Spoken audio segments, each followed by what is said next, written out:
Hello বন্ধুরা, কেমন আছেন সবাই? আশা করছি সবাই খুব ভালো আছেন। আজকের এই ভিডিওতে আপনাদেরকে যে গল্পটা শোনাতে চলেছি তা হলো পড়ার জন্য মামার বাসায় গেলে মামা আমাকে কিভাবে খেললো তার ঘটনা।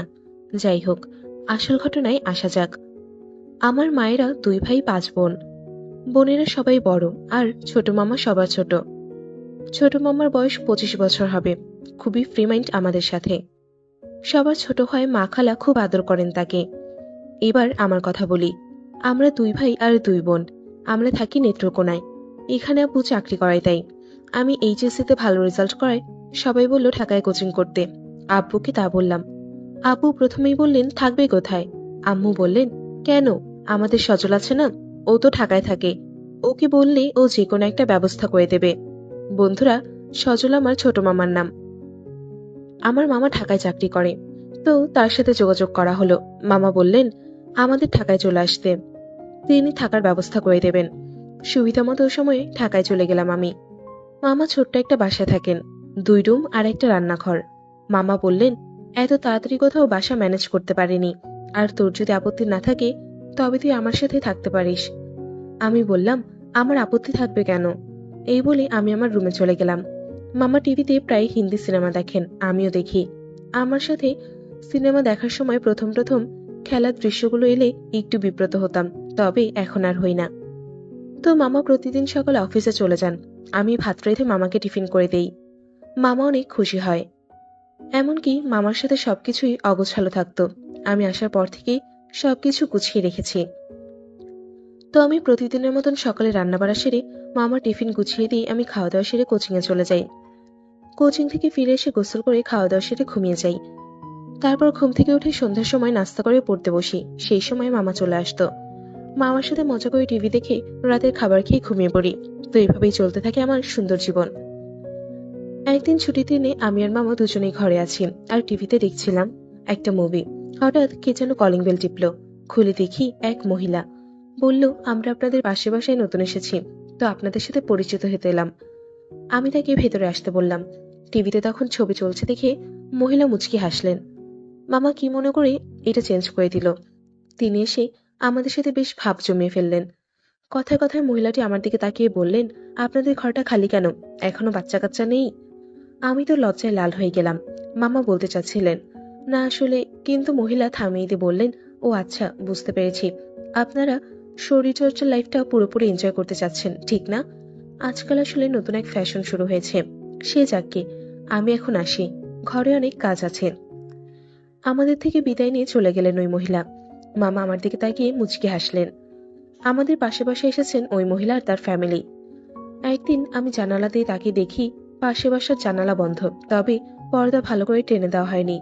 তাই তাকানো মাত্রই আমার চক্ষু চড়ক গাছ। দেখি ওই মহিলা চুল ঠিক করছে আর তার স্বামী বিছানায় বসা। মহিলার ফিগারটা অনেক ভালো। অজানা কিছু একটা দেখার টানে আমি তাদের ঘরের মধ্যে তাকিয়ে রইলাম। মহিলা আর তার স্বামীর মধ্যে কথা হচ্ছিল, কিন্তু জানালা বন্ধ থাকায় শুনতে পাচ্ছিলাম না। কিছুক্ষণ পর স্বামী তার স্ত্রীকে টেনে বিছানায় ফেলে দিলেন। স্ত্রী জোরাজুরি করছেন, কিন্তু স্বামী তো তাকে ছাড়লেনই না, উল্টো তাকে বসিয়ে দিলেন। আস্তে আস্তে স্ত্রীও আর জোরাজুরি করল না। স্বামী বাগানের ফুলগুলোকে আস্তে আস্তে চাপতে লাগলো। মহিলার মুখটা দেখিয়ে বোঝা যাচ্ছিল তিনি কেমন সুখ পাচ্ছিলেন। আমার তো তা দেখে গায়ের তাপমাত্রা বেড়ে গেল। মনটা খেলার জন্য জেগে উঠল। এদিকে তারা দুজনে আসল খেলা মানে শরীরচর্চা শুরু করে দিয়েছে। আমি তা দেখে আর সহ্য করতে পারলাম না। নিজের নিজের বাগানের মাঠে হাত দিয়ে সুখ খুঁজে নিতে চেষ্টা করলাম, কিন্তু পূর্ণ পরিতৃপ্ত হতে পারলাম না। যাই হোক, একদিন মামার রুম পরিষ্কার করার সময় একটা ছোট্ট খেলার বই পাই, আর সেটি পড়ি আমি আবারও খেলার জন্য পাগল হয়ে গেলাম। কিন্তু আবার এমন ভাবে রেখে দিলাম যাতে মামা বুঝতে না পারে। ঠিক করলাম যে যেভাবেই হোক মামাকে আমি আমার খেলার সঙ্গী বানাবই। সেজন্য পাতলা কাপড় পরে মামাকে বাগে আনতে চাইলাম। একদিন মামা অফিস থেকে তাড়াতাড়ি চলে এলেন। আমি জিজ্ঞাসা করলাম, কি ব্যাপার তাড়াতাড়ি চলে এলে যে? মামা বলল, তুই এলি প্রায় 2 সপ্তাহ হয়ে গেল, এখনো শহরটা ঘুরে দেখাতে পারলাম না। তাই চিন্তা করলাম ছুটি নিয়ে তোকে আজকে পুরো শহরটা ঘুরে দেখাই। আমি তো খুশিকে আটখানা। চোখে কাজল দিয়ে সেজেগুজে মামার মোটরসাইকেলে চড়ে আমরা বেরোলাম। আমি 2 পা 2 দিকে দিয়ে বসলাম। মামা বলল, মেরে এভাবে বসে না, 2 পা এক সাইডে দিয়ে বস। আমি বললাম, এভাবে বসতে পারবো না, আমার ভয় করে। মামা বললেন, তাহলে ঠিক আছে, যেভাবে বসেছিলি সেভাবেই বস। আমি পেছন দিক থেকে মামাকে জড়িয়ে ধরলাম। তাতে আমার পেঁপেগুলো মামার পিঠে লাগছিল আর আমার ভালোই লাগছিল। আমরা প্রথমে স্টার সিনেপ্লেক্সে গেলাম।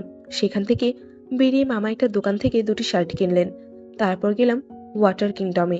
সেখানে গিয়ে মামা আমাকে কাপড় চেঞ্জ করার সময় রুম দেখিয়ে দিয়ে একটা গেঞ্জি দিয়ে চেঞ্জ করে আসতে বললেন। আমি চেঞ্জ করে আসার পর দেখি মামা আমার দিকে তাকিয়ে আছেন। বললাম, কি দেখো মামা? মামা বলল, আমার রাইডে চড়ি, অনেক মজা হবে।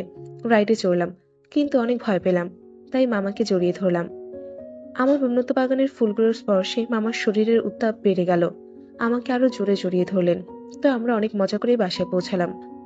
রাতে খাওয়ার টেবিলে আলাপ চলছিল কেমন লাগলো আজকের দিনের ঘটনা এই বিষয়ে। মামা বলল, সত্যি বলতে আজ খুব এনজয় করেছি। তোকে খুব সুন্দর লাগছিল যখন তুই টি শার্ট পরেছিলি তখন। তুই যত সুন্দর তা আমি আগে খেয়াল করিনি।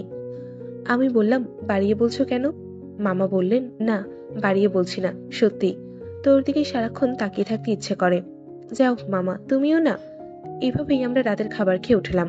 মামা বাথরুমে গেলেন আর আমি মামার শোয়ার জন্য বিছানা করছি। আর বালিশের নিচে দেখি আরো একটা বই। বইটা খুলে দেখি আরো নতুন নতুন গল্প।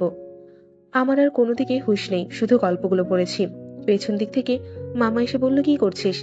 আমি বিব্রতকর অবস্থায় পড়ে গেলাম। আমার কেন জানি খুশিও লাগছিল। আমি বললাম, তোমার বইগুলো পড়ছি। মামা, এই বইগুলোতে গল্পে যা আছে তা কি সত্যি? মামা মুচকি হাসছে আর বলল, হ্যাঁ হয়তো সত্যি। কেন বলতো? না, এমনি। তাহলে আমরা যদি খেলা করি তাহলে কি সমস্যা হবে? মামা হাসলেন আর বলল, আমার পাশে বসে পড়লো। মামা বলল, তোর সাথে আমি কি খেলা করব? তোকে তো আমি আদর করব। বললাম, মামা আমাকে আদর করো, অনেক আদর করো। তারপর মামা তার দুহাতে আমার বাগানের ফুলগুলো নাড়তে লাগলো। তারপর আমরা খেলায় ব্যস্ত হয়ে পড়লাম। আমার জীবনের প্রথম খেলায় আমার খুব ভালো লাগছিল। সেই রাতে আমরা মোট 3বার খেলেছিলাম।